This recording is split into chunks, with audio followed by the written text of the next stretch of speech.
파수꾼 동지들께 문화 인사드립니다. 금요 파수꾼의 단상 현월TV 목사입니다.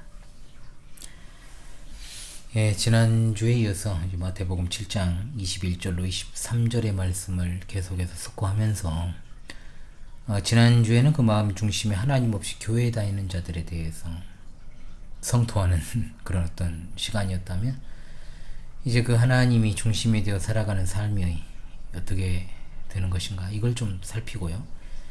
어떻게 살아가는 게 진짜 하나님을 중심에 두고 살아가는 것인지 지난주에 계속 이어서 진행되는 내용으로 하고, 그렇게 결론을 좀 오늘은 내는 시간을 가질까 합니다. 나더러 주여 주여 하는 자마다 다 천국에 들어갈 것이 아니오 다만 하늘에 계신 내 아버지의 뜻대로 행하는 자라야 들어가리라. 그날에 많은 사람이 나더러 이르되 주여 주여 우리가 주의 이름으로 선지자 노릇하며 주의 이름으로 귀신을 쫓아내며 주의 이름으로 많은 권능을 행하지 아니하였나이까 하리니, 그때 내가 그들에게 밝히 말하되 내가 너희를 도무지 알지 못하니 불법을 행하는 자들아 내게서 떠나가라 하리라. 아멘. 이번 주 단상에서 이 부분에서 좀 주목하고 싶은 단어가 있다면 그날입니다. 그날에 많은 사람이 나더러 이르되 했을 때 그날. 외양은 아무런 의미가 없다고 말씀드렸지요. 그리스도교 신앙은 외적으로 드러내는 일로 표현되지 않으니까.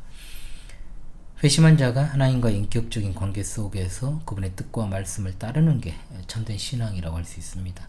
그런데 우리가 살아가는 동안 참으로 판타스틱한 연기자들이 있어요, 우리 주변에는. 그리고 또 성경 교리를 확고하게 믿는 입장에서 당연히 어떻게 하냐, 그가 지금은 그럴지라도 하나님의 택자라면 지금은 과정이다, 반드시 돌이키는 날이 올 것이다.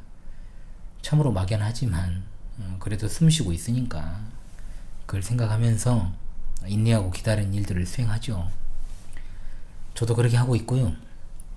또 앞으로도 살아있다면, 그리고 울타리를 스스로 부서뜨리고 지가 구멍 파고 나가지 않는 한 기다리고 인내해야죠. 그런데 문제는 그렇게 그냥 끝날 수도 있다는 거예요. 울타리도 안 나간 채로. 왜냐? 그 날이라는 말을 주목하라고 했지 않습니까? 모든 진실이 그날에 드러나니까. 이 표현은 심판과 관련해서 자주 사용되는 거죠. 좀 구약적인 표현인데, 그날에 내가 너희를 도무지 알지 못한다고 하는 이 충격적인 말씀을 듣기 전까지는 의심의 여지 없이 자신이 구원받은 하나님의 백성임을 자인하며 삽니다. 오히려 상급을 바라고 있죠. 특히 자신의 하는 많은 종교적인 일들, 사역이라고 말은 하겠지만 사실 주님의 입장에서는 사역이 아니잖아요. 그 사는 성길사자가 아니잖아요. 개인 할 때 개인 사자의 사역이겠죠. 자신의 종교적 감수성을 충족하는 수단으로서의 일이니까 일견 다른 사람을 위해서 하는 것 같아 보여도 결국 자기를 위한 것이니 개인 사자를 써서, 사사로울 사자를 써가지고 사역이 맞습니다. 안타까운 일이죠. 그러나 우리가 최종적인 그날에 이르러 모든 것이 만천하에 공개되기 전이라도 차이는 분명히 있다, 이 사실을 잊지 말아야 됩니다. 하나님의 뜻대로 행하는 신실한 하나님의 자녀들은 결국에는 이제 좋은 열매를 맺게 되어 있죠. 그러나 자기 뜻대로 살아가는 사람들은 외적인 모습이 화려할지 몰라도 결국 나쁜 열매를 맺습니다. 그것은 결실하냐 못하냐의 문제로 그치는 게 아니고 불법을 행하는 자로 여김받게 된다는 것. 하나님의 뜻대로 행하지 않음이 불법입니다. 자기 뜻대로 살면서 참으로 하나님의 뜻대로 사는 것처럼 행동했어요. 그걸 가리켜 뭐라고 합니까? 위선이라고 하죠. 외식이라고도 하고. 자기중심적 태도에서 한 발자국도 벗어나지 못한 사람들은 외모에 치중을 합니다. 외양에 치중을 해요. 단순하게 겉을 꾸미는 것으로 그치는 게 아니고 외식하는 자, 위선자가 됩니다. 이게 문제죠. 예수님께서 바리새인들의 누룩을, 즉 외식을 주의하라고 말씀하시잖아요. 누룩의 특성을 들어 말씀을 하신 겁니다. 누룩, 부패성, 파급 효과, 열을 가하면 드러나는 성질, 이런 특성을 가지고 있죠. 적은 누룩이 온 밀가루 반죽을 부풀게 만드는 것처럼 바리새인들의 위선이 주위의 모든 사람에게 신속하게 파급된다, 악영향을 끼친다는 겁니다. 아무리 자기를 갖다 겉으로 치장하고 위장해도 마지막 때 그들의 죄악은 드러난다. 외식이라고 번역된 단어, 이거 그거잖아요. 연극 무대에서 어떤 역할을 맡는 것을 가리키는 용어에서 파생된 것이니까 어떤 인물을 연기하는 배우처럼 진정성 없이 단지 배역만을 맡아 연기하는 것. 겉과 속이 완전히 다른 걸 의미하죠. 자신의 본 모습을 숨기고 자기의 가장된 모습을 드러내는 위선적 행동을 가리키는 것으로 이 당시 누룩보다 더 좋은 것이 없어요. 상징이. 오늘날에도 이런 누룩은 곳곳에 상존하고 있잖아요. 가진 것은 지풀도 없는데 뭔가를 보여줘야 되겠고, 그럼 100% 위선적일 수밖에 없죠. 자기 뜻대로 사는 자가 하나님의 뜻대로 살 이유가 근거가 어디 있고, 또 그 중심에 하나님 없는데 무슨 예수 그리스도를 믿어 어두웠던 심령이 밝아졌겠어요. 굳은 마음이 부드러워질 리도 없고 옛 생활에서 돌이켜가지고 그분을 소유하는 것도 없을 것이며, 좀 내면에 참된 경건은 없이 그저 겉으로 정결한 상태를 유지했던 자들이 예수님 당시 유대 종교 지도자들이었다면, 또 그의 영향을 받은 자들이었다면, 지금은 예수님 당시보다 훨씬 심각한 자들이 넘치는 시대가 되어버렸다는 겁니다. 왜? 내적인 것은 내적인 것대로 불결하고 외적으로도 잘못된 방법론을 가지고 있으니 말이죠. 그러니까 돌이킨 사람, 돌이키지 않고 그저 자기 중심적으로 사는 사람, 세계관이 완전히 다르죠. 그럴 수밖에 없잖아요. 이 말씀 드렸던 것처럼 자기 중심적으로 사는 사람은 자기가 불법을 행하는 사람이란 인식이 아예 없습니다. 없어요. 그렇게 살다가 그냥 그 날을 맞이하니까, 불법이라고 생각 안 하니까 돌이키지 않는 거죠. 그렇잖아요. 문제가 없다고 생각하는데 왜 자신의 일을 후회하겠어요? 왜 반성하겠어요? 그럴 일이 없다는 겁니다. 돌아보지 않으니까. 그냥 그 길이 맞다 여기고 그냥 가니까. 일시적인 것과 다르다고 했잖아요. 가끔 자기 중심적으로 어떤 일을 바라보고 판단하는 실수를 신자도 범할 수 있지만 근본적으로 그런 사람이 아니라면, 아, 내가 이건 아니구나 하고 깨닫고 잘못임을 알고 돌이킨다는 거예요. 하나님을 중심에 두는 사람은 그 같은 실수와 잘못을 못 견디니까요. 그 안에 내주하시는 성령 하나님이 돌아보지 않게 만드시겠어요? 반드시 돌아보게 만드십니다. 자, 우리는 같은 상황을 보면서 다른 시각 가졌던 대표적인 사례를 성경에서 찾아서 봐야 됩니다. 자, 그것은 뭐냐? 가나안을 정탐하고 온 12명의 정탐꾼이 있었죠. 그 중에 그런데 2명은 하나님을 중심에서 같은 상황을 바라봤고, 나머지 10명은 자기를 중심해서 가나안 땅을 바라봤던 그 두 부류. 하나님을 중심에 둔 여호수아와 갈렙이란 사람이 있습니다. 자, 갈렙의 말을 들어봅시다. 우리가 곧 올라가서 그 땅을 취하자. 능히 이기리라. 자, 그야말로 하나님이 약속하신 말씀에 의지하여 신뢰가 가득한 말이잖아요. 이스라엘 백성들에게 힘을 돋구고 있습니다. 사실 갈렙이 가나안 족속들이 객관적으로 강하다는 사실을 몰랐을까요? 알고 있습니다. 객관적인 전력에서 밀린다 분명 알고 있습니다. 그럼 지금 거짓으로 백성들을 선동하는 걸까요? 아닙니다. 10사람의 보고에 대해서 갈렙이 조목조목 반박하지 않는 것을 보면 알 수 있어요. 단지 그의 말은 뭐냐? 우리가 곧 올라가서 그 땅을 취하자는 거죠. 그렇게 말할 수 있는 비결은 뭐냐? 당연히 그 땅을 이스라엘 백성들에게 주실 그 능력을 지니신 하나님을 향한 믿음이죠. 정확히는 하나님의 언약하신 것에 대한 신뢰입니다. 즉 하나님을 그 중심에 두고 있는 사람의 현상을 바라보는 당연한 고백이라고 할 수 있게 되는 겁니다. 자, 모든 상황과 환경은요 이스라엘에게 유리하지 않죠. 객관적인 전력에서도 열세, 또 이스라엘 백성이 상대해야 될 가나안의 거민들이 한두 족속이 아닙니다. 표면적 스코어로는 이스라엘이 가나안 땅을 차지하게 될 확률은 제로입니다. 전쟁하면 정확한 표현으로 불구덩이 속으로 들어가 몰살당하는 꼴밖에 안 됩니다. 그냥 밀어붙인다고 될 일도 아니죠. 인해전술을 쓰려면 더 많아야죠, 사람. 중요한 것은 뭐냐? 하나님 중심성. 하나님을 중심에 두지 않은 자들의 고백을 이제 볼까요? 뭐라고 그럽니까? 이렇게 말합니다. 우리가 이 땅에서 죽었거나 이 광야에서 죽었으면 좋았을 것을 어찌하여 여호와가 우리를 그 땅으로 인도하여 칼에 쓰러지게 하려 하는가? 우리 처자가 사로잡히리니 애굽으로 돌아가는 것이 낫지 아니하랴. 자, 보십시오. 여기 자기중심성을 가진 사람들의 전형적 패턴이 다 드러나잖아요.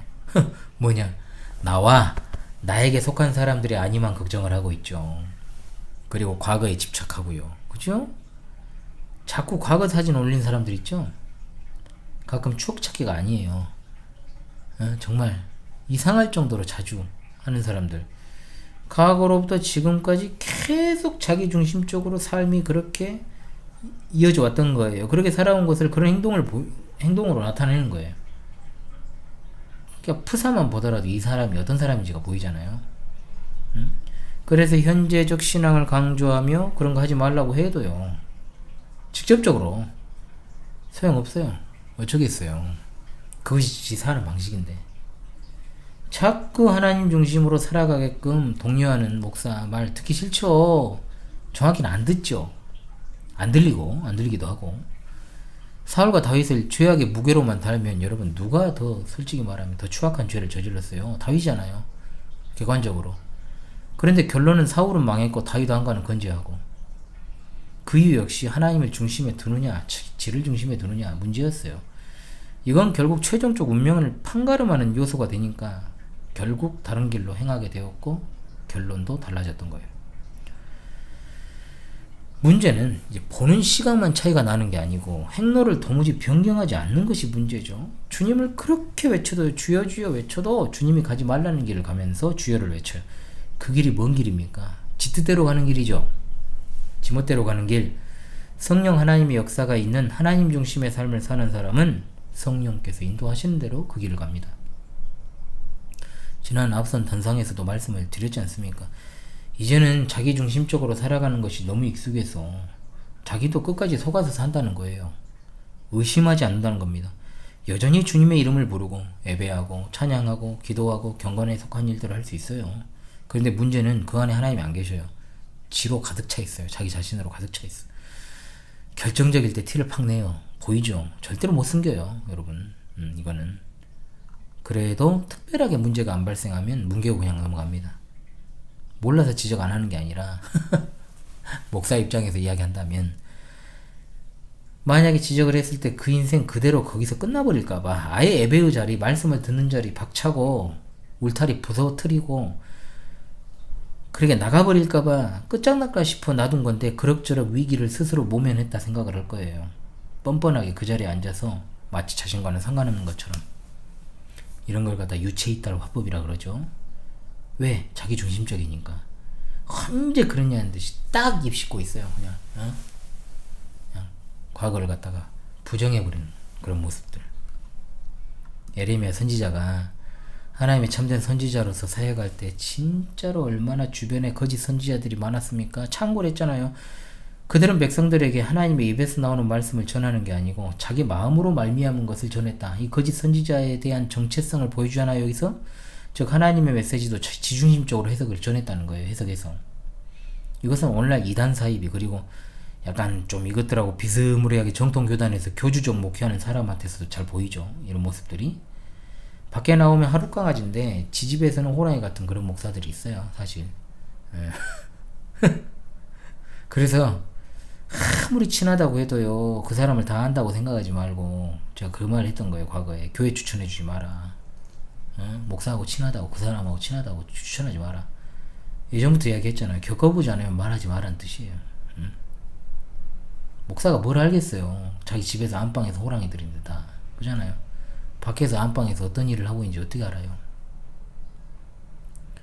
거기서 같이 깊숙하게 신앙생활하는 성도들이 더 잘 알지. 그리고 제일 잘하는 사람이 누구예요? 목사 아내가 제일 잘할 거예요. 어찌되었든 이 모든 문제의 출발은 자기중심이잖아요. 자아가 그대로 화로처럼 날뛰는 그런 사람. 막 잡은 화로처럼. 하나님의 뜻은 언제나 내가 중심이 돼가지고 내 방식으로 해석해서 이루어지는 거예요. 이런 사람이 어떻게 자기 구원을 의심하겠어요? 자신이 하나님의 백성임에 대해서 의혹을 갖기라도 하겠어요? 그러니까 거짓 선지자들의 메시지가 훨씬 더 힘이 있는 거예요. 현실에서 매력적이고요, 확신을 가져다 주는 것처럼 보이고, 하나님 말씀 무슨 소스 곁들이지 첨가해 주니까 더 좋죠. 자기 기만에 빠지는 건 바로 이 지점이에요. 자기 객관화가 안 돼요. 자기 객관화가 되려면 하나님 말씀에 비추어 자기를 바라봐야 되잖아요. 전신 거울에 비추듯이. 근데 그렇게 하지 않아요. 왜? 하나님 말씀을 자기 자신을 스스로 정당화하는 데 사용하거든요. 그래서 자기 내면에서 재해석을 시켜서 그 말씀으로 사용을 하니까 절대로 변화되지 않은 채로 그대로 가는 거예요. 말씀을 들어도 그리고 그 말씀을 갖다가 자기가 받아들였다고 해도 안 되는 거예요. 지가 멀쩡하고 건강하다고 생각하는 사람이 의원을 찾겠냐고요. 안 찾죠. 병원을 갈 필요가 없다고 생각을 하니까 그대로 그 병 들고 그냥 생을 마감하게 되는 거예요. 이런 원리입니다. 이해되시죠? 그럼 어떻게 합니까? 그날에 주목하라 그랬잖아요. 그날에는 만천하에 다 공개가 될 텐데요. 지금이야 신나서 어떤 놈들은 기독교는 거짓이라고 하고, 얼마 전에 전주에 갔는데요. 기독교는 거짓이라고 간판을 걸어놓고 있더라고요. 젊은 놈이. 그 무슨 상가에다가. 야, 이런 사진도 찍어놨죠. 무신론자들이 득세해서 아무리 하나님이 없다고 궤변을 늘어놓아도 어떻게 합니까? 다 드러난 일이 반드시 오는데 네가 이 간판 걸고 나 없다 그랬지? 어디 한번 봐라. 다 드러난다니까요. 다 드러나는 것을 항상 염두에 두고 생각해야 됩니다. 자신의 신앙생활이라 불리는 삶의 전반에 걸쳐서 평가를 해야 돼요. 예배, 말씀 듣는 것, 봉사, 수고, 다른 사람과의 교제에 있어서 과연 하나님의 말씀이 차지하는 위치 어디인가?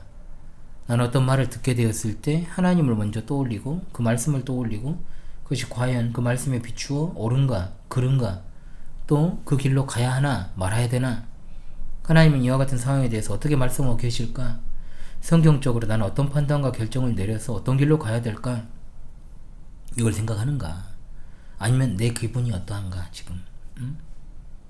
그런 순전히 자기중심적인 생각으로 다른 사람의 말을 듣고 어떤 상황을 맞닥뜨리지는 않는가.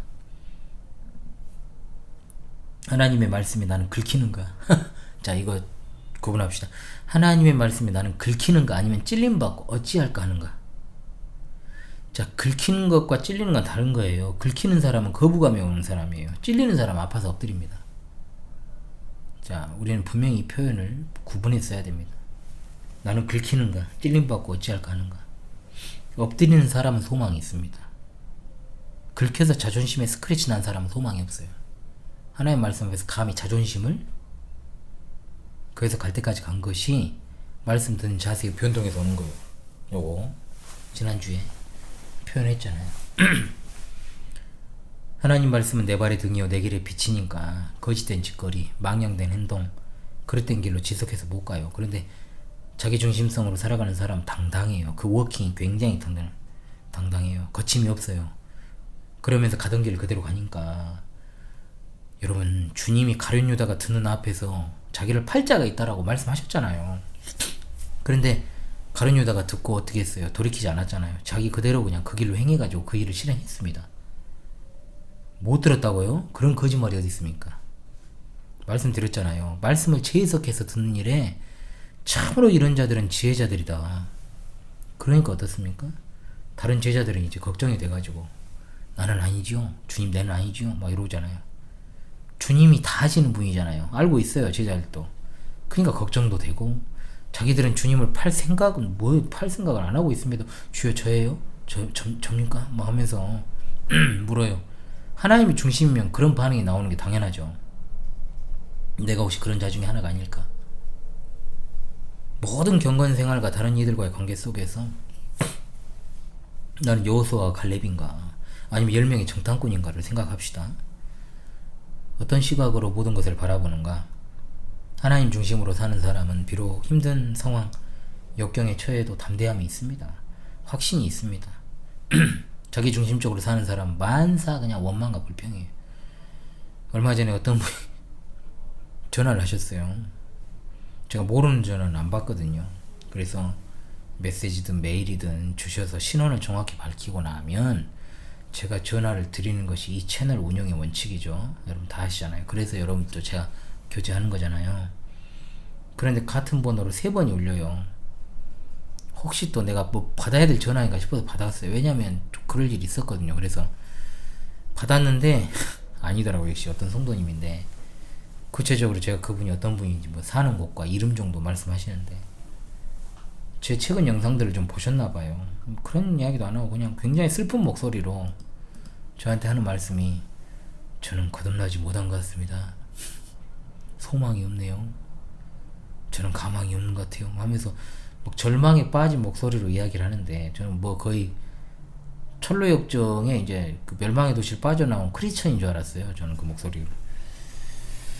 제가 그걸 듣고 제가 뭐 바쁜데 애들이 이제 목욕 막 시키고 이제 막 설거지 하고 있는데 그게 와가지고 이제 제가 전화를 해서 한마디 했습니다. 중생하지 않은 사람은 그런 말도 안 합니다. 그리고 의심도 안 해요. 그리고 하나님의 전적인 은혜로 우리는 구원을 받기 때문에 하나님의 전적인 은혜를 생각하며 의지하고 차근차근 말씀을 통해 배워가면서 믿음 생활 충실히 하시라고 제가 하고 간단하게 끊었습니다. 전 신앙 상담 안 해요. 신앙 상담. 그저 동지들이 고충이 있으면 그냥 들어드릴 수는 있어요. 응? 뭐 신앙 상담 몇 번 막 해놓잖아요, 목사들이. 그럴 자격도 능력도 없고요. 그저 전하고 가르치고 돌보는 일 하는 일꾼이에요, 저는. 무슨 상담입니까? 응? 최고의 상담자는 누구십니까? 성령님이신데.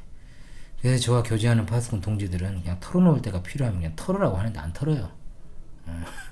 좀 하라고 해도. 저는 맨날 터는데 좀 일방적인 느낌이 있어요. 이것도 계산해야 돼요. 가끔 털어요. 어찌되었든 이런 자기중심적 해석과 시각을 주는 것이 누구냐? 사탄이에요, 사탄. 교회 밖에 있는 사람들은 당연하고요. 그리스도인들에게도 그걸 갖다 그런 환경 조장을 해요. 그런 환경 조성하고요. 그런데 이와 같은 사탄의 괴계에 낚이잖아요. 그동안의 시간 아무런 의미가 없어요. 제 해석을 잘한다고 했고 이럴 때는 이런 사람들이 굉장히 지혜자가 된다고 했죠. 그럼 그 지혜를 누가 주겠냐고요. 그런 거 하나님 대적하는 지혜를 강교한 사탄으로부터 온 겁니다. 문제는 뭐냐? 돌이키지 않은 자에게는 그런 일이 굉장히 지속적으로 일어난다는 겁니다. 일상이 돼요. 일상이. 공중의 권세 잡은 자 사탄을 따라가는 사람이 익숙해지는 거죠. 순간의 감동 그냥 진짜 순간으로 끝나요. 시간이 지나면 아무 영향을 못 미칩니다. 그러니까 주님께 돌이킬 수 있는 기회가 생겨도 그거 별것 아닌 것으로 치부를 하죠. 사실 예수님을 처음 믿는 순간에 이런 일들이 많이 생기잖아요. 진짜 시험들이 많습니다. 실제로 그래요. 신자들도 마찬가지입니다. 하나님의 은혜로 된 것들을 다시금 고찰하면서 그것이 아니었다라고 생각하는 그런 어떤 생각들, 악한 영의 장난질이잖아요. 이것은 분명히. 그러니까 항상 기억해야 될 것은 뭐냐? 하나님께서 행하신 크신 일들, 이스라엘 백성들을 인도하여 내셨고 그 이후에 어떻게 하나님이 이끌어 오셨는지 반복해서 옛적 길로 돌아가라, 옛적 길을 생각하라, 기억하라 하시며 하나님의 은혜를 의심하지 말고 그렇게 올곧게 나아갈 것을 촉구하시잖아요. 근데 마귀의 장난질에 넘어가면 지나온 세월이 무상해요. 그 말씀이 그 말씀이고 그냥 내가 지금 겪고 있는 상황과 감정과 내가 원하는 거 충족되지 않은 결핍 여기에 대해서만 주목을 하고 결국 나 자신만 남아요. 사실 이 시험이 제일 큰 거거든요. 마지막 시대 분별을 뭐 이야기하고 목사들이 막 트랜스 휴먼 2.0이니 막 이야기 많이 하지만요, 시대 분별을 못하는 것보다 더 큰 문제는 교회 안에 비회심자가 넘친다는 거예요. 회심하지 않은 자들이 대부분을 차지하고 있다니까요. 응? 제대로 된 복음을 전하지 않으니까 출발부터가 삐끗한 거예요. 분별할 수도 없고 일도 없고 다 그냥 이렇게 합쳐서 좋은 것이 좋은 거다, 별 문제 아니다 이런 식으로 넘어가면서 지금 그냥 이 자리에 앉아 있으니까 그냥 하나님의 백성이다 이렇게 말해버리면, 응? 이런 식으로 넘어가버리면서 회개를 촉구하고 죄를 지적하고 돌이킬 것을 이야기를 안 하잖아요. 거의. 그러니까 문제가 없다 생각을 하죠. 문제 없구나 나는. 계속 지적을 해야 되는데 진짜 참된 선지자적 사명을 가지고 목사들이 말씀을 전한다면 그냥 살다가 자기 자신에게만 집중하면서 지밖에 안 보이는 상태가 되어버린다고요. 그러니까 교회 규모에 따라서는 이게 이제 굉장히 핵폭탄이 된다 그랬잖아요. 자기 중심적인 인간들하고 연합을 한다니까요. 왜 교회에 파당이 생기는데요? 이런 자들 때문에 그래요. 응? 또 이런 경우에는 사탄의 괴계가 그 이면에 숨어 있으니까 교회를 파괴하는 쪽으로 가요. 분열. 파괴는 분열이잖아요. 문제는 뭐냐? 교회에 지금 있는 신자들의 질이 좋지 않다는 거. 한국 교회 내부에. 깨어있는 사람 극소수고요. 목사를 비롯한 중직자들, 왜? 배운 게 도둑질이라고. 목사를 비롯한 중직자들과 그리고 신자들의 상태가 안 좋으니까 교회가 급속도로 그 괴계에 맞춰서 쏠리게 돼요. 그리고 나중에 어떻게 돼요? 대세가 되어버리고.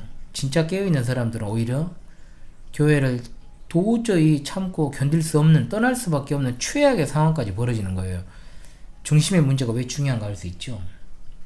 응? 하나님을 그 중심에 둔 사람들이 어떻게 하나님을 중심에 두지 않고 어떤 판단을 하고 교회를 찢어버린 사람들하고 함께 할 수가 있겠어요. 안 되는 거죠, 그게. 그러니까 미치는 거죠. 힘들죠. 미친다고 표현한 건 제가 정정합니다. 진짜 힘들죠. 그러니까 교회를 떠날 수 없는 상황이 벌어지는 거예요. 사실 배은망덕이란 말을 많이 쓰잖아요. 근데요, 한번 생각해보면 처음부터 돌이킨 적이 없는 사람들한테는 배은망덕이란 말이 해당이 안 돼요. 왜? 돌이킨 적이 한 번도 없으므로 은덕을 저버리고 배신하는 게 배은망덕인데 쥐갈 길로 그냥 간 거예요. 걔들이 은덕을 뭐 받았까니요? 안 받았어요. 당연히 그러면 저는 목회자로서 누구에게 집중하겠습니까? 제 갈 길로 간 사람이요? 갈 사람이요? 아니에요. 교회 안에 있는 그리스도인이죠. 양들이죠. 울타리 안에 있는 잠시라도 일시적으로라도 자기 중심성에 빠지지 않도록 목사가 계속 단단하게 붙잡고 있어야 되는 거예요. 하나님 말씀을 가까이 한다는 건 내가 그것을 가까이 하지 않았을 때 진짜 순간적으로 휙 넘어간다니까요. 진짜 선지로 생각하냐 넘어질까 조심하라 그랬잖아요. 교정은 필요한 거예요. 교정해야 돼요. 계속 해야 됩니다. 신자를 교정하는 것이 하나의 말씀이니까. 그러니까 목사도 계속 교정해 나가면서 그 일을 수행하는 거죠. 자기 자신을. 그러므로 이 세상을 살아가는 동안 신자가 계속해서 삶의 여러 측면과 정황들을 갖다 고려하고 또 거기에서 엇나간 게 있으면 고치고 수정하고 하는 일들을 지속해요. 순간순간 올라오는 자기 자신을 부정하고 또 그래야지만이 제 십자가를 지고 그리스도를 따라가는 삶이 가능하게 되기 때문에 그렇습니다. 나의 감정과 나의 뜻은 신자에게 있어 그다지 중요하지 않아요. 사람은 날 때부터 가지고 있는 기질이라는 게 있잖아요. 기질이 결이잖아요. 결. 이걸 무시하지 않아요. 절대 무시하지 않습니다. 전 감정의 기복이 큰 사람이 있고요. 적은 사람도 있고요. 또 습관이라는 것도 있습니다. 사람마다. 그럼에도 불구하고 사람이 어느 정도 이거는 진짜 그래 인정해 줄 만한 개성이라고 치부할 수 있는 측면이 있는가 하면 그것을 이제 넘어서 가지고 이제 제가 잘 쓰는 표현 또라이가 돼요. 그러면 그걸 넘어서면 또라이가 되죠. 또라이는 그냥 특이한 행동을 하는 게 또라이가 아니고 독특한 기질과 습성을 가질 수는 있는데 그럼에도 불구하고 하나님의 뜻과 그분의 말씀에 따라 교회적 삶을 살아가는 데 있어서는 지장이 없어야 돼요. 독특할 수 있어도 문제가 없어야 된다는 거예요. 그러니까 말씀 앞에서는 하나님 말씀 앞에서는 자신의 그런 어떤 기질적인 것, 습성적인 것 다 내려놔야 돼요. 그 지배를 받아야 됩니다. 그런데 그게 안 된다? 그건 또라이예요. 그게 또라이예요. 교회 안에. 지곤조대로 하는 거잖아요. 이건 그 중심에 하나님을 둔 사람의 태도는 될 수 없는 거예요. 무슨 지 개성을 갖다 버리라고 교회에 있습니까? 그러지 말라고 있는 거잖아요. 자기 중심적인 사람들은 하나님 말씀도 지식과 정보의 차원으로 접근하죠. 사실. 그러니까 순간적으로 굉장히 열심히 있는 척해도 결국 지를 위한 거니까 그렇게 하는 것일 뿐. 저는 아이들에게 항상 말합니다. 배워서 이웃 주자. 배워서 남 주자. 그래요. 저도 공부해서 양 주자거든요. 제 표어가. 실제로 하나님이 그 중심에 계셔서 그렇게 하는 게 아니, 이 사람들은. 왜냐? 자기 부인이 없잖아요. 하나님의 뜻 앞에서 굴복하는 것도 아니고 그렇게 살아가는 것도 아니니까 여전히 자기 살던 대로 생각하던 대로 습성대로 살아가면서 마치 덮밥이나 핫도그에 그냥 소스 뿌리듯 케찹 뿌리듯 설탕 바르듯 말씀만 첨가하니까 먹기 싫으면 그냥 걷어내버리면 그만이잖아요. 응? 설탕 털어버리면 그만이고 원상태로 지가 그냥 자기가 먹을 것을 먹는 건 하나님 말씀이 아니라 자기가 살아오던 삶 그 자체예요. 하나도 안 변한 게 아니고 변할 수가 없는 거예요. 근본적으로. 그러니까 주님을 따르는 자는 죽음을 각오하는 자가 되는 겁니다. 그리스도의 죽음을 몸에 짊어진다는 것이 십자가를 지고 가는 참된 성도의 삶 아닙니까? 주를 따르는 것으로 인해 죽을 수도 있다는 거. 그럴지라도 그렇게 살아야 진정한 영원한 생명을 얻게 됨을 알기에 하나님 중심에 두지 않는 그런 어떤 생각, 말, 행동을 하지 않고 오로지 하나님 중심의 삶을 살아가는 겁니다. 보물은 그 가치를 아는 사람에게만 의미가 있습니다. 그 가치를 모르는 자에게는 돼지에게 진주 먹거리죠. 교회를 다니며 주의 뜻대로 행한다고 하는 자들이 아무리 열심을 낸다고 해도 그가 하나님의 뜻대로 행하지 않으면 그냥 불법을 행하는 자입니다. 끝까지 이걸 강조하고 싶습니다. 해석의 중심이 자기다? 끝까지 불변해요. 그러면 안 변해요. 결국 마지막에 그 삶이 드러납니다. 그날에 드러납니다. 현대 교회의 경향성으로는 이런 사람들이 잘 안 드러나요. 문제는 그래요. 그거예요. 계속 교회가 이런 사람들을 키워주죠. 오히려 유기득세하는 것과 동시에 교회에서 입지가 더 높아지고, 그러니까 더욱더 확신에 찬 종교활동을 하게 되고 자기 구원에 대해서 의심조차 하지 않고, 그잖아요. 누구보다도 앞서서 일하고 봉사하고 직분자인데 누가 의심하겠어요. 그걸 검증하고 확증하려는 어떤 것으로부터 자유하게 되는 거예요. 소위 말해서 이제 검증으로부터 자유롭게 되는 거. 개차반인데 이상하리만치 확신에 차 있는 사람들이 있는 건 이런 이유 때문입니다. 우리가 신앙생활 하면서 순탄하게 모든 게 지나갑니까? 아니에요. 여러 문제가 발생해요. 분명히 우리는 다른 사람들과의 관계 속에서 예배, 봉사 같은 여러 신앙 행위를 해야 되고, 또 교회 중심에서 삶을 살 때도 결국 사람과의 관계적 문제들이 생기잖아요. 어떻게 이것을 바라봐야 될까? 여러분, 아무 일 없이 평온할 때는 몰라요. 마치 어릴 때 제가 큰 다라이 통을 생각을 해요. 큰 그 다라이 통에 물이 담겨 있고 얼굴이 비칠 정도로 진짜 맑은 물일 때는 수면 아래 뭐가 잠겨 있는지, 그냥 빗물이거든요. 대부분 그 빗물을 받아 놓는데 담겨 있고 알 길도 없고 중요하지도 않지만, 밑에를 이제 발로 한번 차면 외부적인 어떤 문제가 발생을 하면 금세 이제 밑에 갈아있던 것들이 올라옵니다. 위로 순식간에 탁해지죠. 아무것도 안 보여요. 그때부터는. 이미 말씀드린 것처럼 어떤 문제가 발생했을 때 하나님 중심의 사람들은 하나님과의 관계 속에서 그 문제의 답을 찾으려고 합니다. 마치 제자들이 주님 난 아니지요 했던 것처럼. 그런데 자기가 중심인 사람들은요, 자기가 주권자니까 나름대로 해석한 것을 바탕으로 해서 극복을 해요. 그러니까 아무 일 없다는 듯 주님 앞에 설 때까지 그냥 가버리고, 말씀과도 같이 별 의심도 없이 주님 앞에서 인정받으려고, 오히려 상급받으려는 자세로 자신만만하게 대기를 타고 있는 겁니다. 번호표 뽑아놓고. 하나님 말씀에 자기를 비춘다고 하는 게 얼마나 중요한 문제냐. 그런데 그렇게 하기가 쉽지 않아요. 왜냐? 저는요, 하나님 말씀을 듣는 태도 문제를 지적하고 싶어요. 과거에는 우리가 예배당에서 예배를 통해서 선언되는 하나님 말씀을 듣는 것으로부터 우리 자신을 비추는 일이 굉장히 유일했다라고 볼 수 있습니다. 거의 대부분. 물론 이제 저린 시절부터 이제 녹음 테이프로 일상에서 말씀 듣는 일들이 이제 그때부터는 이제 시작되었던 시절입니다만은, 그것이 그렇게 보편적인 것도 아니었고, 사실 말씀을 읽고 듣고 상고하는 일이 언제나 교회를 중심해서 예배 가운데, 공예배 가운데 일어나는 일이 대부분이었다는 거죠. 그때는 그리고 매일 새벽 기도도 있죠. 수요일도 3일밤도 있죠. 금요일 철야도 있죠. 뭐 그러니까 지금도 그렇게 형태적으로는 하고 있지만 그런데 오늘날에 말씀 듣는 일이 너무 가벼워졌어요. 그냥 귀로 듣는 일이 익숙해지다 보니까 한 귀로 듣고 한 귀로 흘리는 태도도 많이 일어난다는 거죠.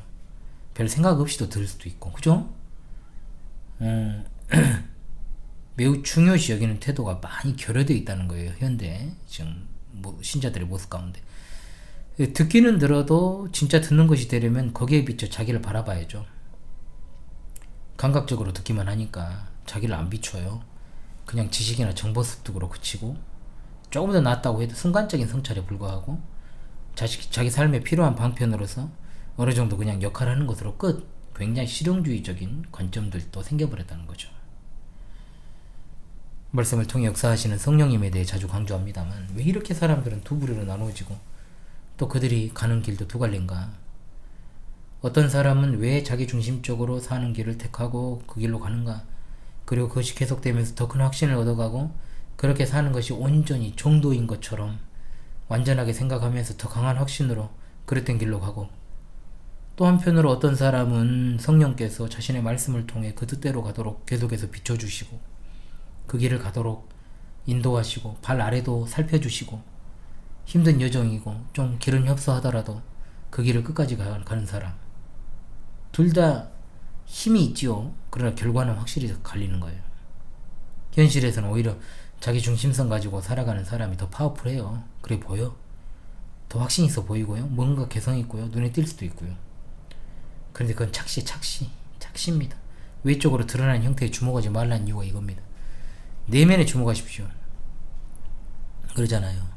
원래 속이 썩어 있을수록 화장을 진하게 하고, 냄새가 나는 사람일수록 향수를 많이 쓰는 거예요. 그잖아요. 여자들이 담배 피면은 막 그거 감추려고 막 뿌려도, 저는 제가 이제 여자가 많은 학과를 나왔잖아요. 그러니까 여자들이 이제 화장실에 들어가면은, 여학생들이 이제 담배를 이제 사람들 앞에서 그때만 하더라도 막 대놓고 피는 시절이 아니니까, 화장실 들어가면 이제 막 3대 4대 막 연달아 피워요. 그러니까 이제 여성들은 머리가 기니까 아무리 자기가 그 냄새를 없앤다고 해도요, 납니다. 그런데 그것이 이상하게 향수하고 섞이면은 그 이상한 냄새가 있어. 제가 알죠. 그래서 그 냄새를 어쩔 수가 없어. 호흡을 통해서도 그게 나오고요, 움직여도 나오고요, 옷에도 배고 손가락에도 배고. 그러니까 더 그렇게 막 겉을 치장하는 거예요. 속이 썩어 있으니까. 그 중심에 하나님 없어도 얼마든지 신앙생활을 이루는 것이 가능할 수 있습니다. 유일한 기준은 뭐냐? 하나님의 뜻입니다. 하나님의 뜻. 그 말씀이에요. 말씀. 오늘 주 핵심이에요. 응? 뭐냐? 우리 삶과 행위의 전반을 거기에 비추어서, 하나님의 말씀에 비추어서 해석을 해야 된다는 겁니다. 그리고 교훈과 책망과 바르게 함과 의로 교육하기에 유익한 하나님 말씀을 통해서 바르게 교정되어 가는 것이 그 중심에 하나님이 거하는 자의 삶입니다. 그의 특징이고 방식이에요. 중심. 당신의 중심에 누가 있습니까? 하나님이 아닌 자기 자아로 가득 찬 그 마음의 방을 속기 깨트려야 되면, 이게 돌이킴이에요. 이게 회개예요. 신자인 척하지 마세요. 위선자는 하나님 나라 못 들어갑니다. 위선자가 아무리 많은 일을 교회에서 해도요, 그 모든 일은 불법이니까요. 여호수아와 갈렙의 눈으로 바라봅시다. 10명의 정탐꾼의 눈으로 보지 마십시오. 나는 문제투성이에요. 죽을 때까지 고쳐야 돼요. 나아가야 돼요. 그렇게 고쳐나가는 존재입니다. 네. 2주에 걸쳐 중심의 문제를 가지고 단상을 좀 진행했습니다. 아무쪼록 우리 동지들의 신앙 행로에 티끌만한 유익이 되었기를 바라고, 참으로 하나님의 뜻이 여러분 삶 가운데 영영이 설 수 있기를 간절히 원합니다. 반드시 이것을 들어야 될 사람들이 들었으면 좋겠지만 모르겠습니다. 바스코네의 단상, 현우TV 목사였습니다. 여러분 한 주간도 참으로 노고 많으셨습니다. 감사합니다.